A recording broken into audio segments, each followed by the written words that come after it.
안녕하세요. 맛있는 글씨 글맛입니다.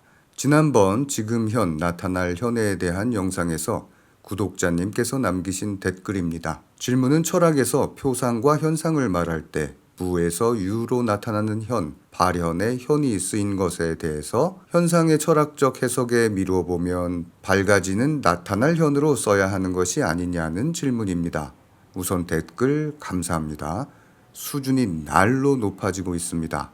철학 용어, 경제 용어 등은 중화권에서 온 한자어가 아니라 먼저 문호를 개방한 일본에서 온 것들이 대부분이죠. 그래서 한자 본연의 뜻 그대로 해석하기엔 어려운 부분이 있어요. 독일어와 영어가 번역돼서 단어가 되었기 때문에 먼저 그 단어의 뜻을 알고 글자가 이런 뜻으로 쓰였구나 하고 이해하시는 게 빠릅니다. 표상은 representation입니다. 독일어로는 Vorstellung이라고 하는데 앞에 서 있는 것이라는 뜻이에요. 표상의 표는 겉표로 이것도 겉으로 드러난다는 뜻이죠. 그런데 이건 정신적 개념으로 나타났다는 겁니다. 머릿속에 나타났다는 거예요. 예를 들면 사과라는 단어를 들었을 때 머릿속에 떠오르는 이미지, 맛 이런 느낌들이 표상인 겁니다. 머릿속의 이미지예요. 구체적이지 않고 체계적이지 않습니다. 뿌연 개념으로 머리에는 있는데 생각은 아닌 그런 의미죠. 현상은 appearance입니다. 표상이 좀 막연한 개념이었다면 현상은 구체적으로 나타난 생각입니다. 시스템적 사고를 통해서 느낀 생각이에요. 칸트의 순수 이성 비판에 이런 말이 나오죠. 현상들 그 자체는 다름 아닌 감각적 표상들이다. 굉장히 말이 어렵지만 잘 보면 현상은 표상들이 내 머릿속에서 데이터 처리되었다는 뜻입니다.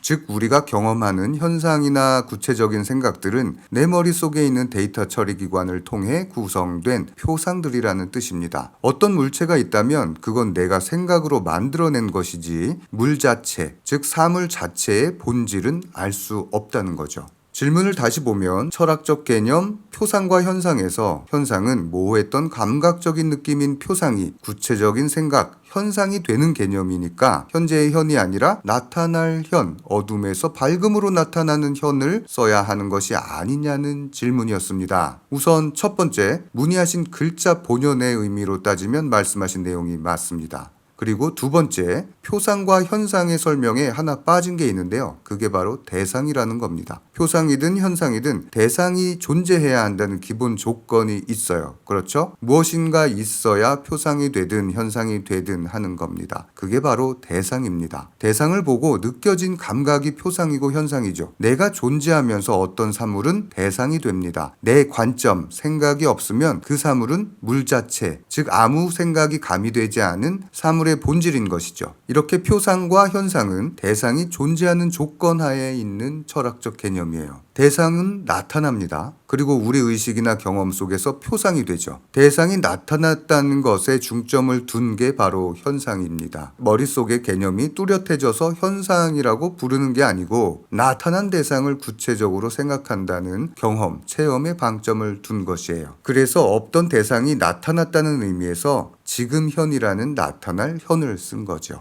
그리고 이 글자를 쓴 마지막 이유는 제가 처음에 번역이라는 과정을 통해서 들어온 말이라고 했죠. 현상을 페노메논이라고도 하지만 무엇에 나타난 모습으로의 의미를 가져서 appearance를 많이 씁니다. appearance. 이걸 번역하면 지금 현을 쓴 현상이 되는 겁니다. 최소한 글자로 보면 이 단어를 이렇게 번역한 사람의 생각은 그렇습니다. 사물의 본질인 물 자체가 있고 내 감각이 더해지면 물 자체는 대상으로 변합니다. 그 대상은 처음엔 표상으로 머리에 자리 잡고 이런저런 생각들을 통해서 현상이 됩니다. 그래서 철학에 쓰인 현상은 대상이 나타나 내 머릿속에 없던 것이 나타나 완성된 생각의 뜻을 가지죠. 이해에 도움이 되었길 바랍니다. 다소 어려운 시간이었지만 봐주셔서 정말 감사합니다.